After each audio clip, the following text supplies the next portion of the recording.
This is a super niche topic, and I'm not really too sure where to go with this, but I wanted to take a stab at talking about it anyway because this is a very weird, yet culturally relevant thing. Let's talk today about the Buffalo Sabres, and give a little bit of a geography lesson to those of y'all who need it. So, the reason we're talking about the Buffalo Sabres is because Buffalo, New York, wherein the Sabres are located, is literally on the Canadian border. You cross a bridge and all of a sudden, hey, you're near Niagara Falls.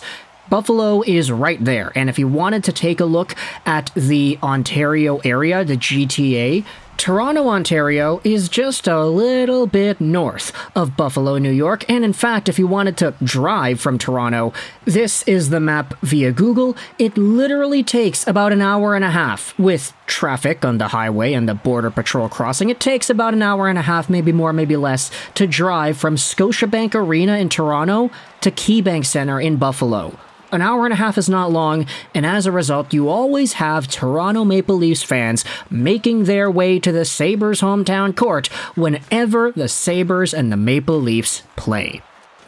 This is where we get into our topic, because this article on hockeypatrol.com goes out there and kind of brings together all the information and all the perspectives in a nice way. There are other articles talking about this, but I like this hockeypatrol.com article in particular. The Buffalo Sabres are trying to enforce ways to ban Maple Leafs fans. Now, okay, the title is a little bit sensationalized, but let's go out there and read what exactly is going on here. The Buffalo Sabres are trying to keep Leafs fans away from their home games by shutting anyone who is out of the state to the back of the line for single-game tickets this season. This comes after many of the players complained about the lack of home fan support for their games, especially when they played the Leafs. Okay, pause before we read more. This is so crazy and kind of hilarious at the same time that you can't even really write this. You can't think of this. The fact that this is happening is so peculiar that the Buffalo Sabres players themselves are saying, yeah, there are so many Leafs fans when we play the Leafs. Why are there no Sabres fans? And Buffalo's response to that is to limit single-game ticket sales to people who are outside the state of New York. Here's an Instagram post by NHL Breakers that has a bigger sort of summary as to what happened. This is also linked in the Hockey Patrol piece. The Buffalo Sabres are starting to limit initial ticket sales to keep away team fans from taking over their arena. The change comes after several players expressed how embarrassed and disgusted they were with the amount of away fans invading the building, especially against Toronto. It's reported that the final straw with the players was watching the amount of hats on the ice for former Sabres captain Ryan O'Reilly's hat trick in Buffalo on February 21st. Most observers report the crowds of approximately 80% Leafs fans when Toronto comes to town. Now pause. I wanted to say this, Ryan O'Reilly getting the honors which kind of put this over the edge, that makes a lot more sense to me than if it was anybody else. Like, okay, the away team's guy scored a hat trick and fans threw their hats on the ice.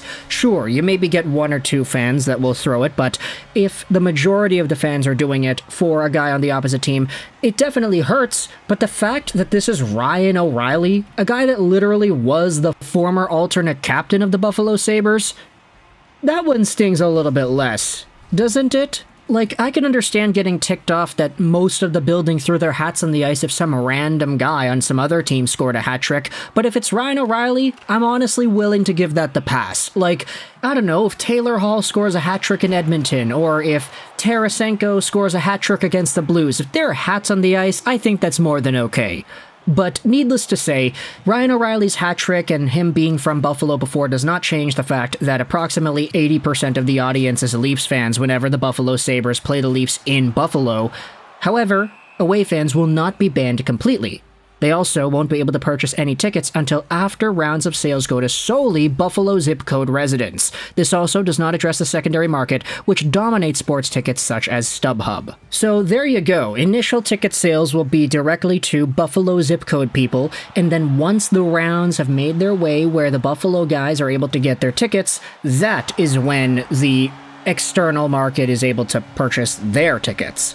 Here's a quote from a spokesperson. Official plans have yet to be released, but it's clear where this is targeted. It's about reducing the number of Canadian fans in the building for visits by Toronto and Montreal, the number of Pennsylvania fans in the house when Pittsburgh is here, same for the number of downstate fans coming to see the Rangers or Michigan fans following the Wings. Obviously, last year, there were a handful of games where we saw the wrong color blue or the wrong color red come into the building, depending on the jersey we were wearing, the team's vice president of sales and service told the Buffalo News. We want to make sure that we're providing that home ice advantage to our players. And that sounds hilarious when you put it like that. Yeah, the Buffalo players are complaining that there are not enough Buffalo fans in the stands. Now, the reason I like this Hockey Patrol article that we're reading from is because there are some Leafs fan reactions that are included in this as well. Yeah, LFRs, right there. I love Steve. Don't sue me, please. But this is what Leafs Nation author and podcaster Mike Wilson said. The Buffalo Sabres are going to try to do this? Good luck to them. It's not going to keep Leafs fans away. It never will. You just can't keep them away. It won't stop them at all. You had yourselves a VIP Tix Buffalo-based owner saying that this is not going to work the way they want it to. It's not going to work. Season ticket holders are used to selling their tickets to fans from Southern Ontario. It's a big payday. It ends up helping them pay their season ticket bill to the Sabres.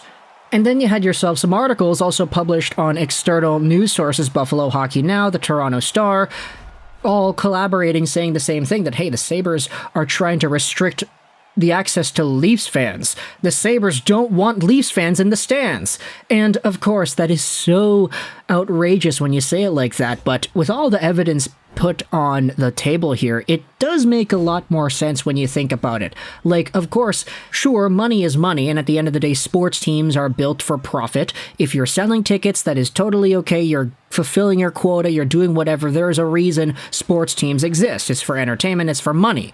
But there's a certain level of pride that sports brings that other businesses don't necessarily have. There is a level of hometown love that goes around with these organizations, and for the Buffalo Sabres, you expect there to be more Buffalo fans than other team fans when you play a game in Buffalo. It's kind of daunting when you're supposed to be in your hometown arena and the fans are all cheering because the guy on the other side got a hat trick, and there are more hats that come down than if your guy scored a hat trick. Like, that is off-putting. Of course, the Sabres players themselves complaining, I mean, that's kind of indicative as to where this entire thing lies, isn't it? So, is this system going to work? I have no idea. We'll see whether or not this is going to work properly if the Sabres fans actually do start to take over their own arena. Something inside me is starting to wonder, like, if this was a problem before, what was the conversation about when it comes to discussing why? Like, obviously we know that Toronto Maple Leafs are one of the most popular teams in the world, sports teams in the world, just period. So obviously they've got a lot of fans who are always going to buy tickets, but are they always beating Buffalo guys to getting tickets? Is that why Maple Leafs games in Buffalo are always dominated by Leafs fans? Is it really just that Toronto has so much more fans that are dedicated to driving out and watching a game than Buffalo does that you have this situation happening in the first place? Because if that's the case, then this entire thing of only giving Buffalo tickets to Buffalo people before it goes public to other guys, I'm not too sure if it's going to work necessarily. So we'll see in a year or two whether or not this system actually works, if it helps keep the opposing team's sweater numbers down in the crowd, because I could totally understand why it's seen as a problem, but yeah, that's not the ideal situation you ever want to be put in, right? Holding back ticket sales and restricting your business from operating by not allowing certain people to buy tickets. So let me know your thoughts in the comment section below. How do you feel about the Sabres restricting Leafs fans in the building and talking about how they don't want as many fans that aren't Sabres fans compared to their own? Let me know your thoughts in the comment section below. I hope you enjoyed this video.